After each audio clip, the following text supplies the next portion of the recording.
today's podcast, we'll be talking about podcasting.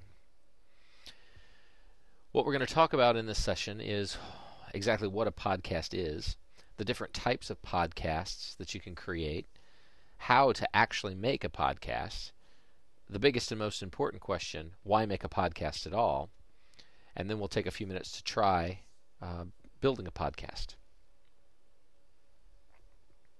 A podcast is a series of digital media files, either audio or video, that are released episodically and downloaded through web syndication. They can contain audio, enhanced audio, or video. On the MacBook, you can create a podcast in a number of ways with built-in software. You can use QuickTime Player to create audio podcasts, GarageBand to create audio or enhanced podcasts, and iMovie to create video podcasts. But there are all sorts of other applications that you can use to do this. Applications like Profcast, Jing, iShowU, or Screencast, as well as a number of free online sources. Why create a podcast at all? Well, podcasts are a way to communicate information to an audience. You can produce a podcast and hang it on your website as a source of instruction, something that would stand alone, that the students or your audience could access, view on its own accord, gain some sort of information from it. You can also create a podcast that captures a live discussion or lesson being taught. You then hang that on your website as a reference or an archive of what occurred. So, how to create a podcast in 5 steps. The application that we'll use for this is QuickTime Player. The steps are very straightforward. 1. Launch QuickTime Player. Number 2. Go to the File menu and select New Audio Recording. A controller will appear on your screen. Step 3 is to click the red button. Step 4, you talk for a bit, and then you stop.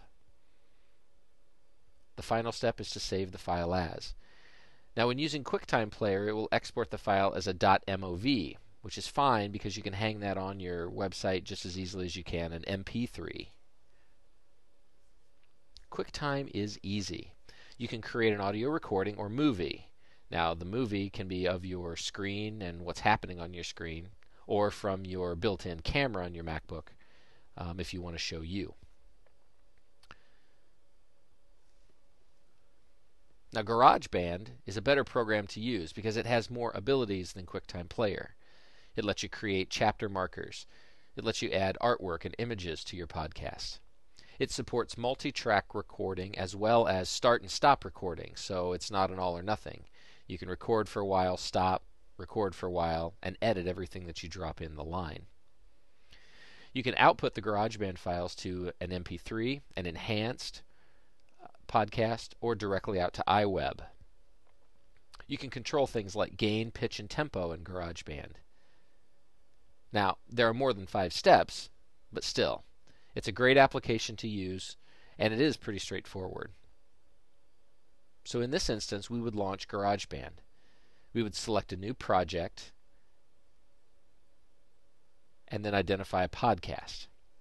It will ask you to name it, and you place it somewhere that you can find it. Now, by default, the Mac will put it in a folder called GarageBand that lives in your home area. I always redirect it out to the desktop to make it easier to find. In the GarageBand window, it's organized into several tracks. The first track is the podcast track. That's where your artwork goes. There are then 2 voice tracks by default in the GarageBand podcast. There's a male voice track and a female voice track. That's where your audio recording will go. There's also a jingle track. This allows you to put music in a bed underneath your voice recording. Additionally, on the screen there are several intuitive controls. There are control buttons that allow you to play and record, fast forward, rewind, return to the beginning, loop, etc. There's a timer to let you know how long your podcast is going on for. There's a level indicator which shows how strong your audio signal is from your microphone. And then there's the sweet bar. The sweet bar kind of drags across time and lets you know where in the podcast you're recording.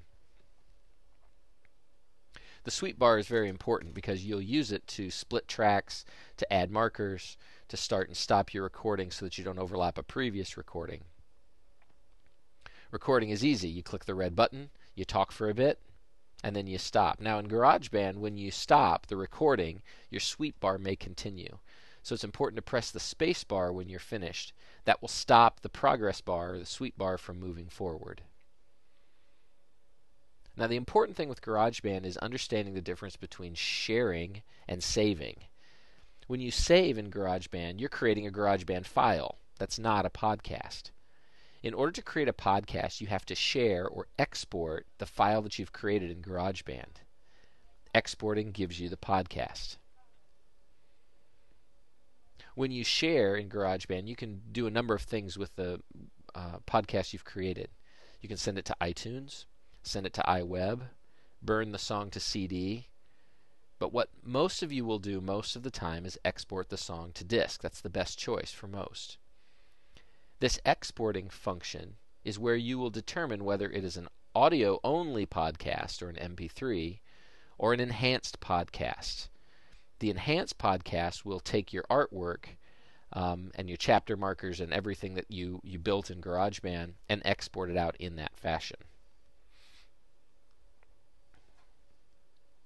So, the point here is not the application that you use to create the podcast.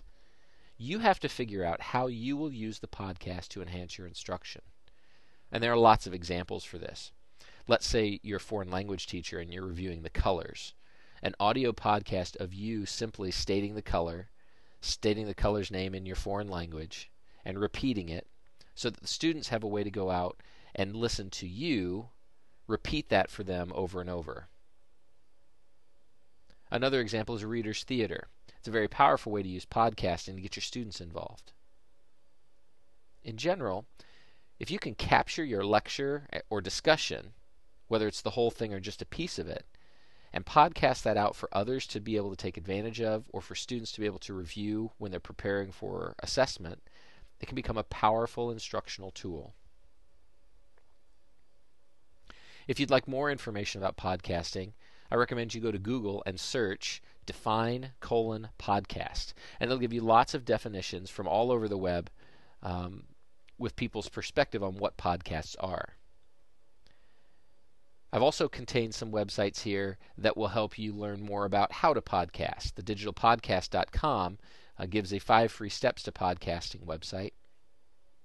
Apple also gives podcasting videos on how to podcast at their apple.com/education/podcasting site.